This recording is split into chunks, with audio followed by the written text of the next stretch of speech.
Desde hace casi un siglo, la revista de la Universidad de México ha reunido voces que cuestionan, inspiran y contribuyen en el análisis social y cultural de México y otros países.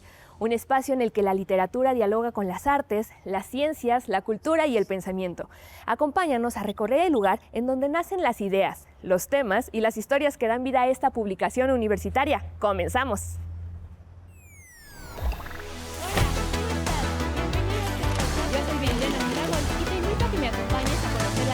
La investigación científica es uno de los grandes objetivos de la universidad.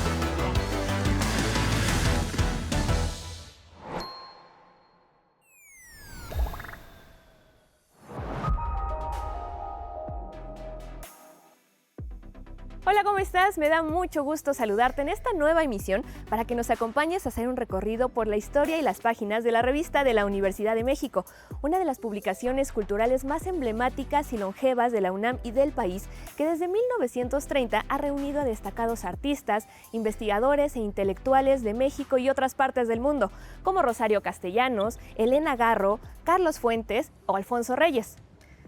En sus páginas se han tratado una gran diversidad de temas que van desde la Revolución Cubana, el movimiento estudiantil de 1968, el terremoto en México de 1985 o la pandemia por COVID-19, siempre con una mirada crítica y abierta a los temas de actualidad.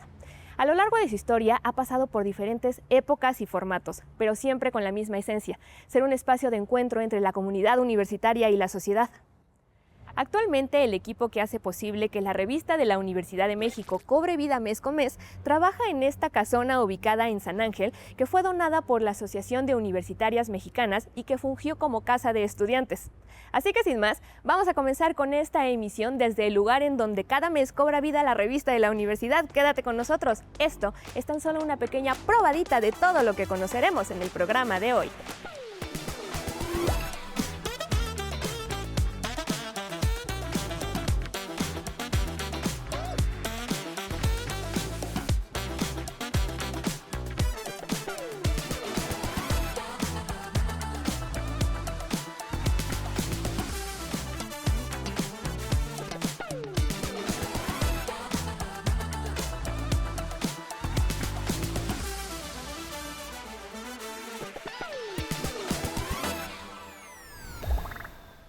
La revista de la Universidad de México surgió para dar continuidad al entonces Boletín Universitario, creado en 1917 y que era considerado como el órgano de comunicación de la UNAM.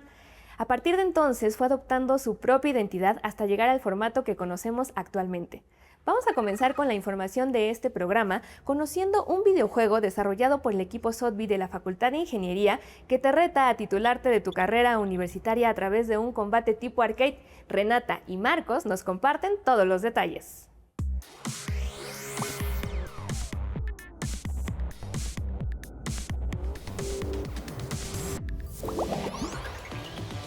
Los estudiantes de la UNAM están cansados de las mismas opciones de titulación, así que pues crea esta nueva oportunidad que es la titulación por combate.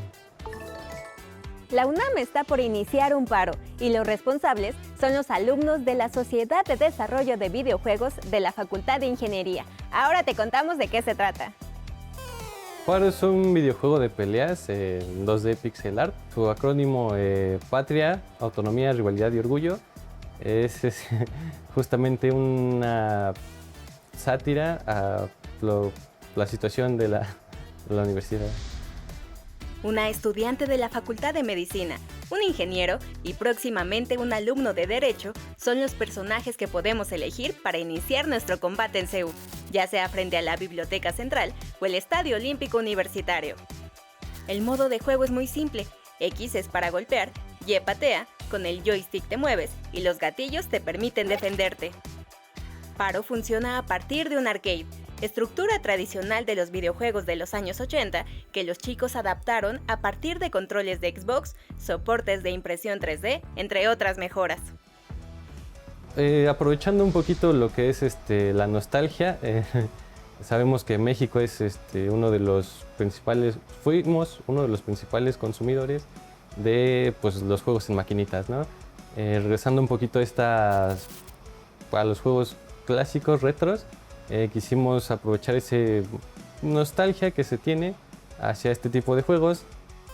El arte, música y movilidad de los personajes es posible gracias al trabajo de la sociedad, también conocida como SOTBI, compuesta por 5 estudiantes que combinan sus conocimientos para mejorar Paro, que inició su creación hace 2 meses. Para el futuro, bueno, nos gustaría implementar lo que son las 14 facultades que tiene la UNAM, más escenarios que pues, justamente sean representativos de lo que puedes encontrar en Ciudad Universitaria. Y bueno, mejorar el sistema de peleas, que sería implementar un sistema combo, un movimiento especial. Con este proyecto, los alumnos buscan mostrar las posibilidades que existen en el desarrollo de videojuegos dentro de la universidad y al mismo tiempo lograr que otras personas se sumen al sueño de que Paro logre estar disponible en el futuro para todo el público.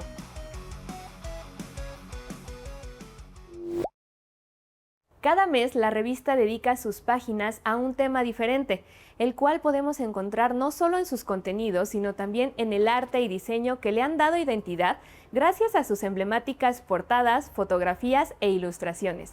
El equipo que hace posible que podamos disfrutar de todo esto trabaja precisamente desde este espacio, desde el cual vamos a conocer el libro Cuando soñé ser escritora, una publicación que reúne historias y ensayos narrativos en el que autoras contemporáneas dialogan con las grandes figuras de las letras universales. Arely Montes de Oca nos lleva a través de este viaje de memorias literarias.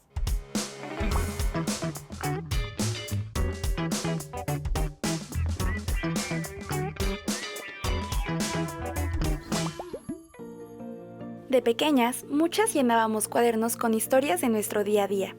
Con el tiempo, algunas dejamos de escuchar nuestra propia voz y de escribir sobre aquello que nos atravesaba. De eso va Cuando soñé ser escritora, un libro creado por 2 autoras que encontraron en la escritura una forma de habitar el mundo.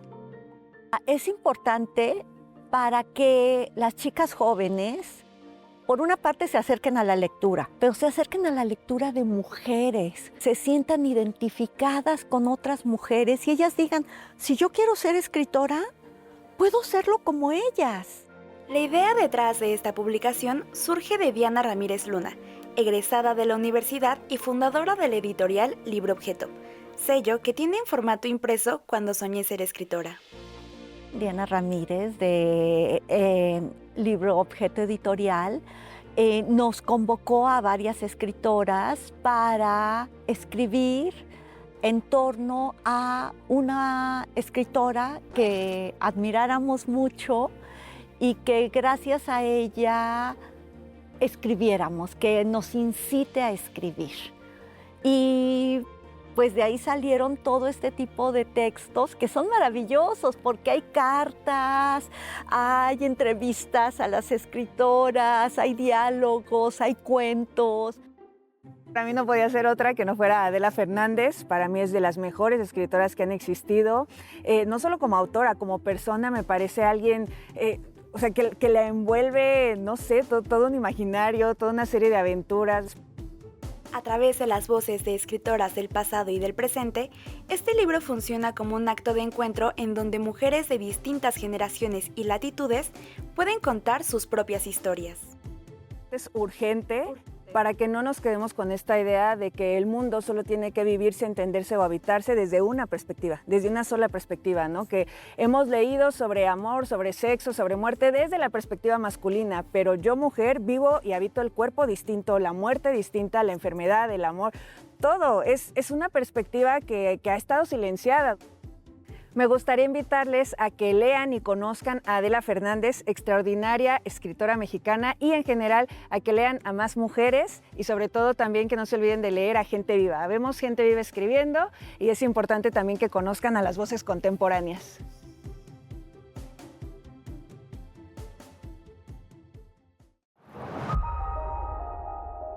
Robots, muerte, plástico, agua, feminismos y paz son tan solo algunos de los tantos temas que se han abordado en la revista.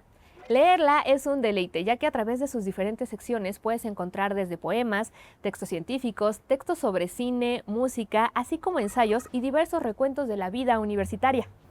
Y ahora nos vamos a la Facultad de Ciencias, en donde se está desarrollando un biosensor capaz de detectar de forma rápida y sencilla la hormona estimulante de la tiroides, cuyo objetivo es prevenir esta enfermedad silenciosa que actualmente afecta al 30% de la población mundial. Aldo y Luis nos comparten toda la información.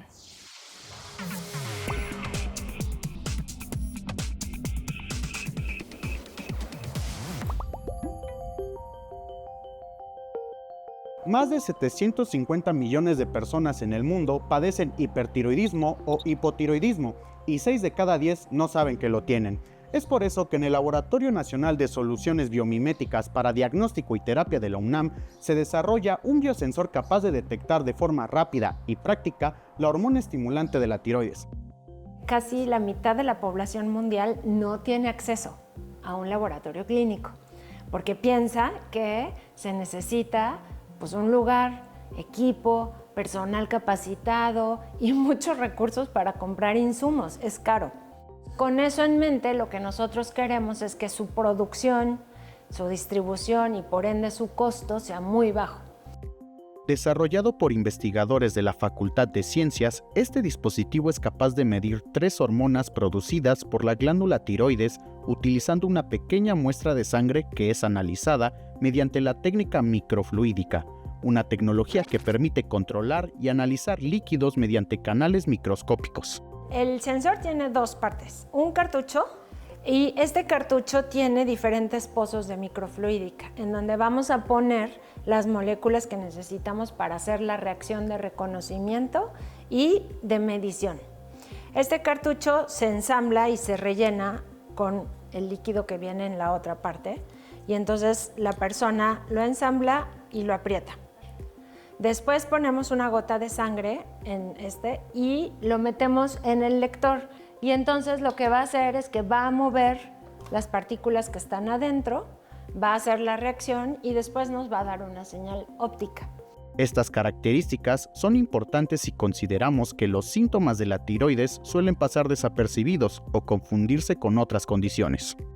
Que los síntomas que tenemos con el hiper o el hipotiroidismo son generalmente confundidos con un montón de otras cosas y son síntomas tan inespecíficos, vamos a llamarlos, que se confunden con estrés, cansancio, menopausia, cambios hormonales y entonces eso hace que esté subdiagnosticado.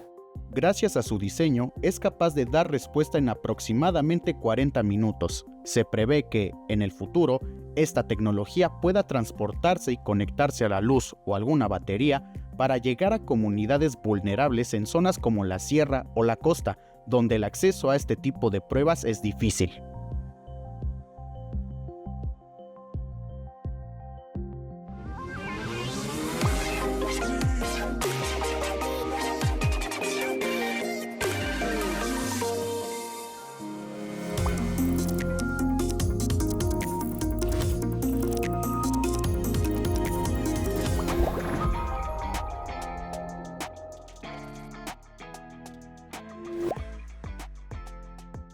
Con casi un siglo de historia, la revista de la Universidad de México continúa vigente como ese espacio dedicado al diálogo y la reflexión de los diferentes temas que nos aquejan actualmente. Hoy, además, apuesta por llegar a las nuevas generaciones a través de diferentes formas de compartir y contar sus contenidos. Hoy tenemos el gusto de conversar con Jorge Comensal, escritor, universitario y el actual director de la revista de la Universidad de México. Jorge, muchísimas gracias por recibirnos. ¿Cómo estás? No, pues muy contento de que nos visiten aquí en la Casa Luz Grobas de la revista de la Universidad. Bienvenidos. Muchísimas gracias. Nosotros encantados de poder visitarlos y precisamente para que nos compartas dónde nace esa magia de la revista que vemos mes con mes. Vemos que es una casa que tiene pues una gran arquitectura, pero también una gran historia, que es de lo que me gustaría que comenzara esta conversación. Compártenos un poquito acerca de esto. Claro, me parece muy afortunado que la revista de la universidad, que tiene 96 años, llegó hace alrededor de 20 a hospedarse en esta casa que podrán ver en el programa, cuyo estilo arquitectónico es singular, no es tan común en la Ciudad de México, tiene rasgos inspirados incluso por la náutica de la época en la que fue construida, que fue hace unos 70 años más o menos, o incluso más. Y fue la casa donada, después de haber funcionado como casa habitación, donada a la Asociación de Estudiantes Universitarias por una gran profesora de la Facultad de Filosofía y Letras que fue María de la Luz Grobas, conocida como Luz Grobas, así firmaba incluso colaboraciones que publicó en la propia revista en los años 40 y 50. Entonces, bueno, la casa tuvo una historia como residencia de la asociación y después de muchos años llega la revista de la universidad aquí y entonces tenemos nuestro acervo, tenemos todo nuestro espacio de trabajo. Me gusta mucho esta historia que nos compartes porque es precisamente el lugar en el que hoy trabajan y nacen todas estas ideas, todos estos temas que vemos mes a mes en la revista, que me gustaría que nos platicaras un poquito acerca de esto, del transitar de la publicación universitaria, pues incluso más longeva también del país. ¿Cómo han sido todos estos años? Llevamos para casi un siglo, Jorge, la revista de la universidad y continúa pues más vigente que nunca. ¿Cómo han sido todos estos años de historia? Pues se ha transformado muchísimo desde noviembre de 1930, que es cuando surge como órgano de comunicación de la universidad, como un espacio para que se den muchos tipos de anuncios, de informes, de publicación de discursos oficiales. Y desde ese primer número también tiene una vocación cultural. Su primer director era escritor literario, Julio Jiménez Rueda, y entonces se va transformando con los años. Y cuando nace la Gaceta Universitaria, que todos conocemos también en el 54, pues ya la Gaceta conserva parte de esas funciones de órgano de comunicación interna y la revista continúa con esa vertiente más cultural que ya tenía desde un principio. Y de esa manera pues ha ido transformándose. Hay épocas marcadas cada una por la conformación del equipo. Una época realmente mítica de la revista es en la que trabajaron en ella Juan García Ponce, Juan Vicente Melo, José Emilio Pacheco, Carlos Valdés, y que fueron extraordinarios editores de la revista en los años 60, 50. Entonces se va transformando, pero conserva como que esa columna vertebral del amor por la palabra escrita, de su puesta al servicio de la comunicación literaria, pero también de la divulgación de la ciencia, de la divulgación de las humanidades, y seguimos en ese camino. Y además de todos estos personajes que han formado parte pues, del equipo, de los diferentes equipos que trabajan o que han trabajado dentro de la revista, también están todas estas personalidades que, bueno, han escrito en la revista, ¿no? Me gustaría que nos compartieras un poco acerca de algunos, de algunas, y bien cómo han marcado también la historia de esta publicación. Claro, pues a lo largo de sus 96 años hemos tenido publicaciones históricas. Por poner un ejemplo, en el octubre de 1936, José Gorostiza, que aún no era conocido, publica un poema con ese título que es un preludio realmente de Muerte sin fin, una de las grandes obras de la literatura mexicana, y sale en esta revista en ese momento y es algo que vamos a conmemorar en nuestras páginas y analizarlo porque realmente es un momento histórico de la revista. También se conoce mucho que un adelanto de Pedro Páramo de Juan Rulfo se publica aquí en el 54 y a lo largo de los años Vicente Quirarte, por ejemplo, a quien perdimos recientemente y a quien extrañamos mucho en la revista, publicó muchas de sus poemas, adelantos de novela, columnas, fue un columnista activo de la revista. David Huerta también, que perdimos hace años, José de la Colina, Vicente Leñero, en su tarea como columnistas. Nuestra coordinadora Rosa Beltrán fue columnista de la revista también, y entonces ahí tenemos un acervo de la escritura cotidiana, de las lecturas, del pensamiento, de muchísimas plumas de la literatura mexicana del siglo XX y XXI.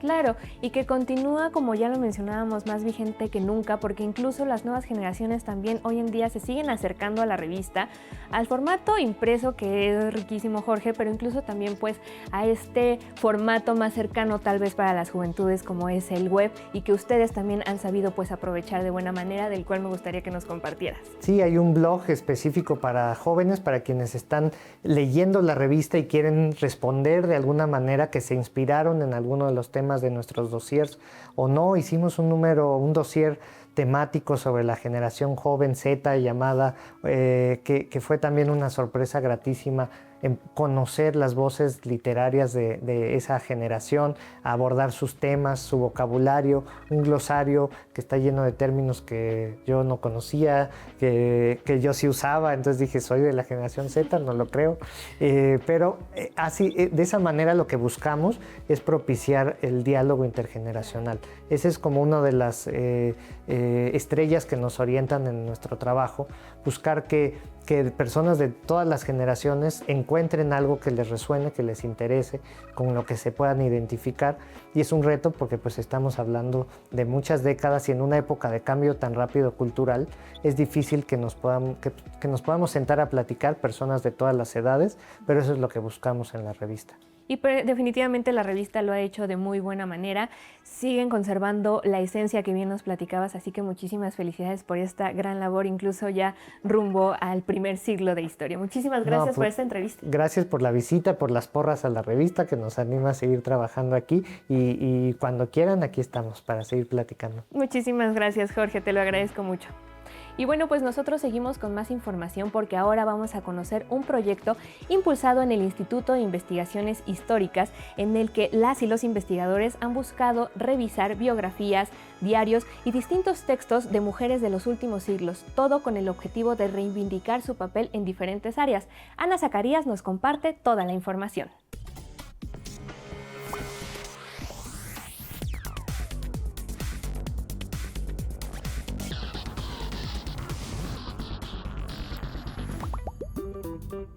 Un diario escrito en 1915 por una de las primeras maestras rurales en Colombia fue el detonante del proyecto ¿Qué puede haber digno de escribirse en la monotonía de la vida?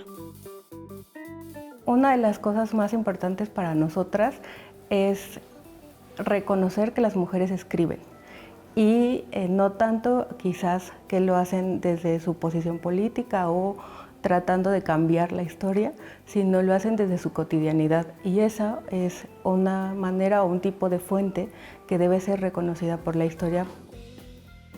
Esta iniciativa, realizada por integrantes del Instituto de Investigaciones Históricas de la UNAM, rescata la escritura, experiencias y los vínculos entre mujeres de todo el mundo.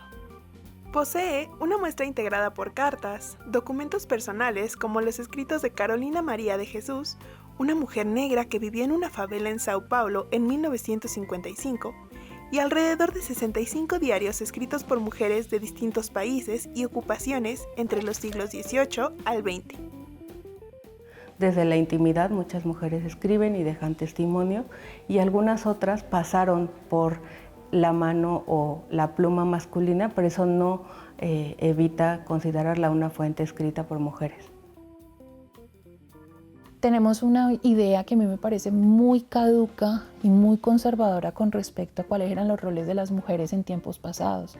Creemos que el que solo estén vinculadas al rol doméstico, a la casa, las exime hasta de ser partícipes y protagonistas del mundo y el contexto. El proyecto también contempla la impartición de talleres orientados a entender los diarios como fuentes históricas, escribir biografías de mujeres campesinas, recuperar la historia de mujeres afroamericanas, etc.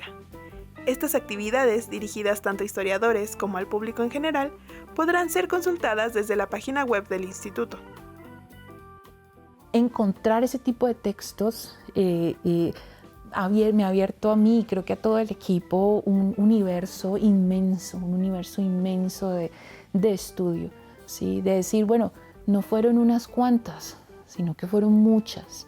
Y fueron muchas las que lograron vincularse y fueron muchas las que lograron en la escritura un dispositivo de liberación y de expresión del entorno.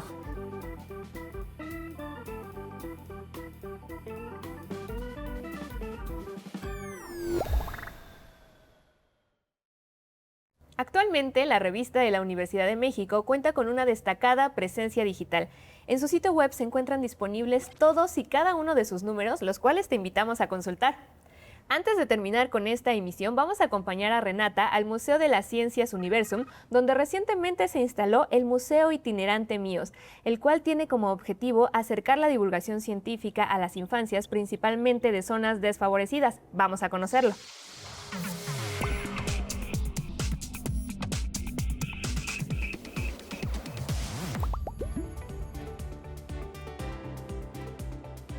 Cada día cuestionamos una nueva forma de entender la tierra que habitamos. ¿Cómo surge el sargazo que llega a las playas? ¿Qué partículas conforman el universo? Preguntas a las que en ocasiones se dedica una vida de estudios, aunque las autoras y autores muchas veces quedan en el anonimato.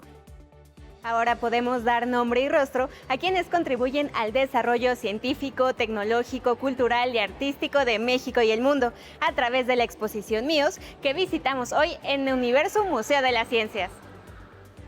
La muestra surgió para conmemorar los 200 años de relaciones diplomáticas entre México y Francia e incentivar la divulgación científica entre públicos de todas las edades, pero principalmente en las infancias.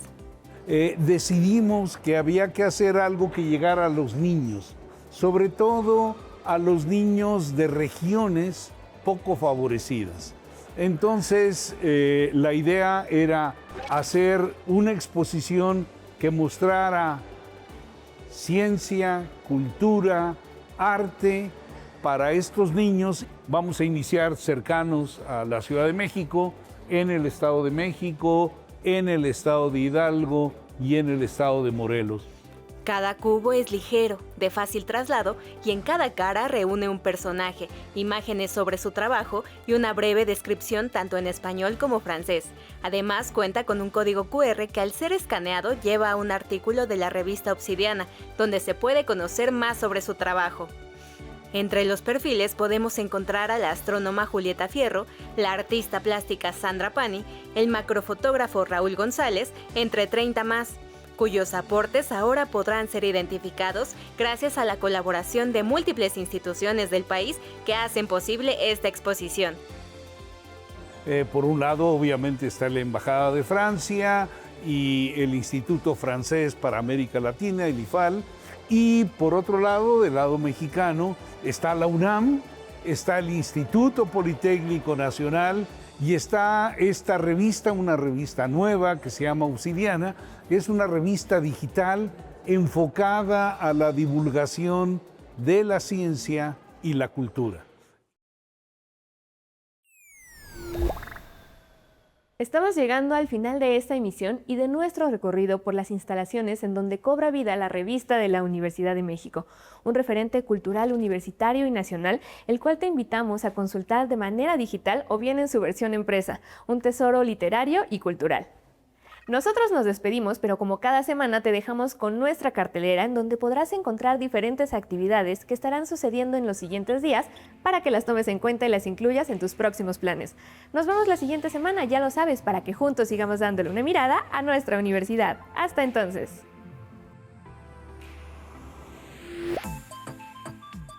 Taller Hilando Autonomía. El Museo de las Constituciones te invita a su taller de bordado feminista Hilando Autonomía, donde además de realizar textiles, podrás participar en un espacio de diálogo sobre los derechos de las mujeres. Exposición Expo Café México. Si eres amante del capuchino o americano, llega para ti la Expo Café, el punto de encuentro para quienes disfrutan esta bebida. Descubrirás nuevos sabores, aromas, diversas propuestas de preparación y podrás degustar marcas que seguro no conocías. Una experiencia totalmente cafetera. Recorrido, lente y micelio, capturando la vida secreta de Tarango. En este recorrido por el área de valor ambiental Barranca de Tarango, observarás la diversidad de hongos que hay en este ecosistema de la mano de expertos. Una oportunidad para acercarte a la naturaleza y salir un poco de la rutina hacia el mundo fungi. Actividad deportiva, Aquafit. Para la comunidad universitaria, Deporte UNAM ofrece un entrenamiento funcional acuático que te permitirá activarte mientras te refrescas en la alberca olímpica universitaria. Solo necesitas tu traje de baño, una gorra de natación y las ganas de participar.